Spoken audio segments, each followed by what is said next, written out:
दोस्तों, दुनिया के ऐसे 50% लोग जो अपने लक्ष्य का निर्धारण तो कर लेते हैं पर उसे पूरा नहीं कर पाते हैं, और उन 50% लोगों में से आप और मैं भी हूँ। हम अपने लक्ष्य का चुनाव तो कर लेते हैं कि मुझे क्या बनना है, मुझे क्या प्राप्त करना है, पर मेरे दोस्त, उन 50% लोगों में से केवल 5% लोग ही अपने लक्ष्य को प्राप्त कर पाते हैं। ऐसा इसलिए होता है कि जैसे ही हम अपने लक्ष्य की प्राप्ति की ओर कदम बढ़ाते हैं, तभी कोई न कोई समस्या उत्पन्न हो जाती है और हम हार मान जाते हैं।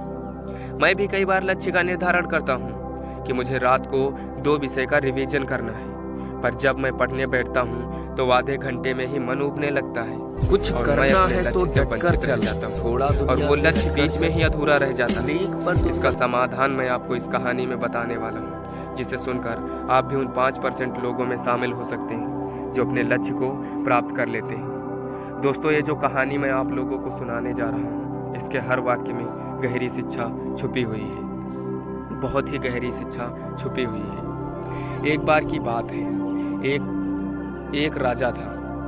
एक बार की बात है, एक ऐसा राजा था जिसके कोई संतान नहीं थी, जो निसंतान था और समय के साथ वह बूढ़ा हो चुका था। उसे अपने राज्य के लिए एक उत्तराधिकारी की चिंता सताने लगी थी। योग्य उत्तराधिकारी की खोज के लिए राजा ने पूरे राज्य में ढिंढोरा पिटवाया और एक निश्चित दिन बताया कि इस दिन आप लोगों को शाम को मुझसे मिलने आना है, और जो भी मुझसे मिलने आएगा मैं उसको अपने हिस्से का, मैं उसको अपने राज्य का एक हिस्सा दे दूंगा। राजा के इस निर्णय से जो राज्य के प्रधानमंत्री जी थे वो बहुत गुस्सा हुए और रोष जताते हुए कहा कि महाराज, आपसे मिलने तो बहुत सारे लोग आएंगे और यदि सभी को उनका भाग देंगे तो राज्य के टुकड़े टुकड़े हो जाएंगे। ऐसा अव्यवहारिक काम ना करें। राजा ने प्रधानमंत्री को आश्वस्त करते हुए कहा, प्रधानमंत्री जी, आप चिंता ना करें, देखते रहें मैं क्या करता हूँ। निश्चित दिन जब सबको मिलना था, राजमहल के बगीचे में राजा ने एक विशाल मेले का आयोजन किया। मेले में नाच गाने और शराब की महफिलें जमी थी।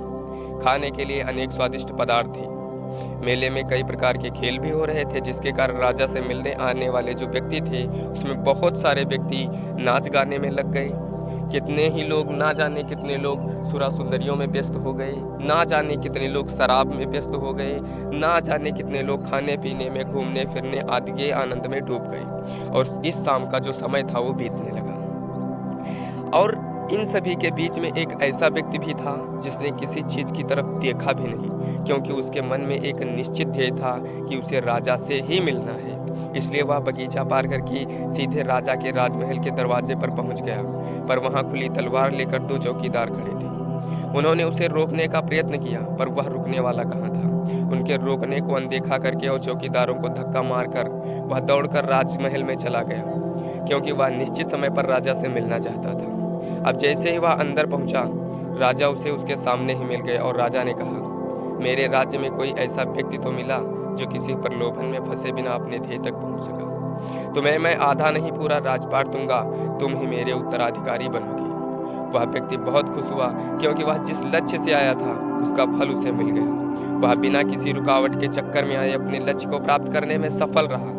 तो दोस्तों, हमको इस कहानी से ये शिक्षा मिलती है कि हमें भी उस व्यक्ति की तरह दृढ़ संकल्प करके अपने लक्ष्य पर स्थिरता बनाए रखनी होगी। ये जो शब्द है ना, दृढ़ संकल्प, इसकी गहराई को समझने वाला हर व्यक्ति अपने मन चाहे लक्ष्य को प्राप्त करने की क्षमता रखता है, और कुछ लोग तो प्राप्त भी कर लेते हैं। दोस्त, जिंदगी खेलती भी उसी के साथ है जो खिलाड़ी बेहतरीन होता है। दर्द सबके एक जैसे हैं, मगर हौसले सबके अलग अलग हैं। कोई हताश होकर बिखर जाता है तो कोई संघर्ष करके निखर जाता है।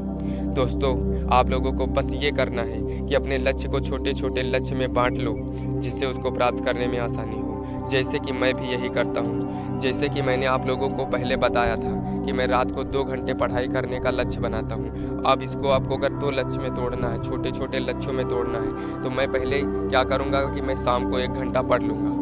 उसके बाद मैं सोचूंगा कि रात को 1 घंटा पढ़ना है। आपको ऐसे करना है। लक्ष्य को पूरा करने के बाद आपको उस पर टिक लगा देना है। जितना भी काम हुआ है उसे नोट कर लें, और 3 दिन आप ऐसा करके देखेंगे तो आपको स्वयं नजर आएगा कि सफलता आपको पहले से 2 गुनी सफलता के करीब आप जा रहे हैं। अपने सुझाव इस वीडियो के कमेंट में ज़रूर बताएं, ताकि मैं आप लोगों के लिए और भी ऐसे बेहतर काम कर सकूं।